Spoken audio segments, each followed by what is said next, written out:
He would often take his fishing rod, sit at the end of the pier, cast away, and then just sit there for hours. However, he would never put any bait on his hook. He didn't really want to catch any fish. What he wanted to do was to sit there uninterrupted, just reflecting on the issues of the day, on his work, or on whatever else came into his mind. He knew that if he looked as if he were fishing, no one would bother him, so he could reflect uninterrupted. All he really wanted to do was catch ideas.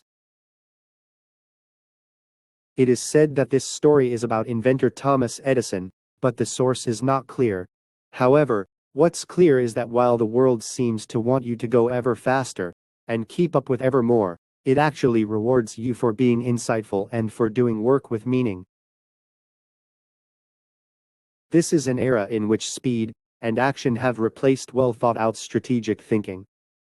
Do you want to catch a good idea? Then don't put any bait on your hook. And just relax and wait. This means that the power of reflective thinking is important.